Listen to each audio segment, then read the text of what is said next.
हिमांशु मेरे सहयोगी जुड़ गए हैं तमाम जानकारी के साथ। हिमांशु, जो तस्वीरें भी दिखाई दी, कल भी मनोज तिवारी ने इस तरह का बयान दिया कि हमला हो सकता था।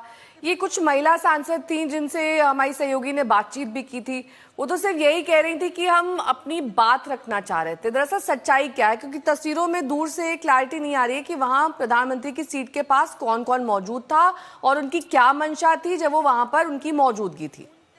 देखिए, वो लोग जो है बैनर्स लेके आए थे और साथ में जो है वो प्ले कार्ड लेके आए थे और इसी मंशा को जो है उसको समझा गया और उसके बाद ये तय किया गया कि प्रधानमंत्री जो है वो लोकसभा के अंदर जो है राष्ट्रपति के अभिभाषण पर जो है वो चर्चा पर जो है जवाब नहीं देंगे, क्योंकि इस तरीके से जो इन्फॉर्मेशन आई थी सेक्रेटरीट के पास, उनका ये मानना था कि कहीं ऐसा ना हो किसी भी तरीके से जो महिलाएं जो है वेल में आई और रूलिंग पार्टी की तरफ आई, जो प्रधानमंत्री की चेयर की तरफ आ गई थी, ऐसा प्रतीत हो रहा था कि कहीं कोई फिजिकली किसी तरीके से जो है वो प्रधानमंत्री के साथ ना हो जाए।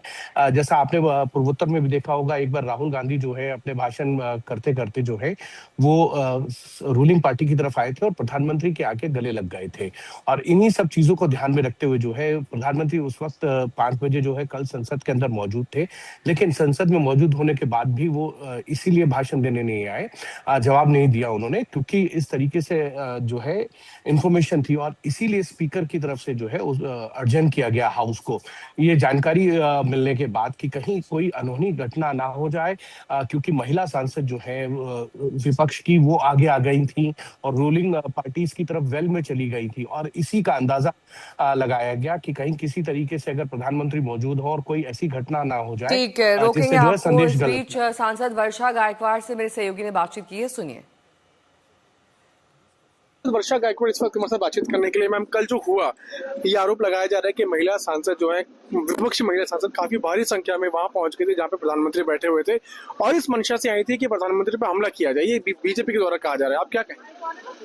आप कांग्रेस की संस्कृति को जानते हैं? कांग्रेस की संस्कृति हमेशा ही जो है वो शांतता की रही है, अहिंसा की रही है, क्योंकि हम महात्मा गांधी जी के विचारों पे चलते हैं, तथागत गौतम बुद्ध के विचारों पे चलते हैं। मुझे इतना ही कहना है कि जब कल निशिकांत दुबे बात कर रहे थे तो क्या प्राइम मिनिस्टर की उस बात को सहमति थी? महिलाओं के बारे में, देश के प्राइम मिनिस्टर के बारे में वो बात कर रहे हैं और जिस अश्लील तरीके से वो बात कर रहे हैं, क्या उसको प्राइम मिनिस्टर की सहमति थी? बीजेपी की सहमति थी? क्यों इनको बोलने का मौका दिया जब देश के विरोधी पक्ष नेता जब बात कर रहे थे? और किस चीज की बात कर रहे थे? वो देश की सुरक्षा की बात कर रहे थे।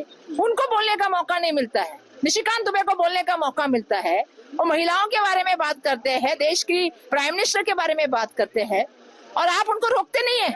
आप वहां पहुंच गई थी? मैं वहां पहुंचने गई थी, पूछने गई थी निशिकांत दुबे जी, क्या आप ऐसे कैसे बात कर सकते हो महिलाओं के बारे में, देश के प्राइम मिनिस्टर के बारे में, सोनिया जी के बारे में, इंदिरा जी के बारे में, नेहरू जी के बारे में कैसे बात कर सकते हो?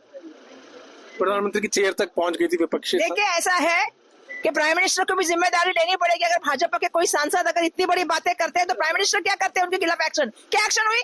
हमारे 8 सांसद बाहर बैठे है ना। मेरा सवाल है, भाजपा का सांसद क्यों नहीं होता सस्पेंड?